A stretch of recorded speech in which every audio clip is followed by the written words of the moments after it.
মোটা অঙ্কের বেতন আর উন্নত জীবনের স্বপ্ন দেখানো হয়েছিল গ্রামের সহজ সরল তরুণদের। বলা হয়েছিল চাকরি হবে সুপার শপ কিংবা কনস্ট্রাকশনে। সেই স্বপ্নে অনেক পরিবার বিক্রি করেছেন জমি, কেউ বা ঋণ করে টাকা দিয়েছিল দালাল চক্রের হাতে। কম্বোডিয়ায় পৌঁছানোর পর তাদের সামনে আসে ভয়াবহ এক অন্ধকার জগৎ। চাকরির বদলে তাদের বিক্রি করে দেওয়া হয় চায়না পরিচালিত স্ক্যামিং কোম্পানির কাছে।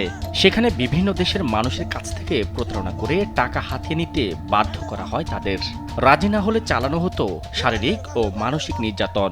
এদের মধ্যে সিরাজগঞ্জে উল্লাপাড়ার আলিপুর গ্রামেই ২৭ জন। কয়েকজন দেশে ফিরলেও অনেকে আটকা রয়েছে সেই চক্রের কাছে। নিয়ে যাওয়ার পরে আমাকে কাজ দেওয়া হচ্ছে স্ক্যামের একটা কাজ, যেটাতে মেয়ে সেজে ছেলেদের সাথে কথা বলা লাগতো বিভিন্ন দেশের, এবং ছেলে হয়েও মানে ছেলে আইডি দিয়ে মেয়েদের সাথে কথা বলা লাগতো। উলিপুরের দালাল চক্র আমাদের কম্বোডিয়ায় নিয়ে যায়। তো সেখানে গিয়ে আমরা নানান শারীরিক ও মানসিক হেনস্থার শিকার হই। একটা ছেলের সাথে আমি মেয়ে এসে কথা বলি, প্রেমের সম্পর্কে গড়ে তুলি, বিয়ে পর্যন্ত আমরা আগে তাকে প্রমাণ দেখে আমি এই বিজনেস করি, ওই বিজনেসকে আমার এইটা আছে ওইটা আছে। 10 বিয়ে মিটেরও আছে। 1 মাসের একটা ভিসাতে তারা ম্যান পাওয়ার কীভাবে দেয়। অভাব গোছানো তো দূরে, এখন ঋণের বোঝা মাথায় নিয়েই স্বজনের অপেক্ষায় প্রহর গুনতে হচ্ছে পরিবারগুলোকে।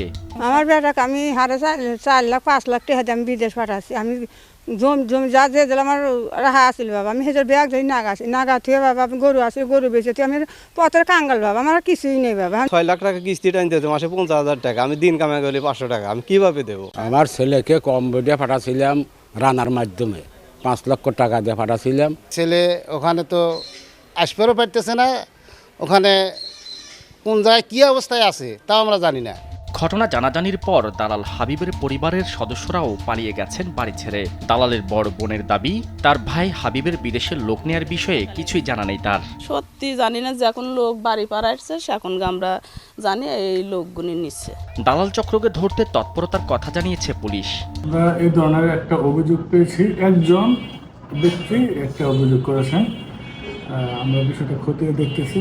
এমন প্রতারক চক্রের বিরুদ্ধে এখনই যথাযথ ব্যবস্থা নেওয়া ও ভুক্তভোগীদের ফিরিয়ে আনতে ব্যবস্থা নেওয়ার দাবি স্বজনদের।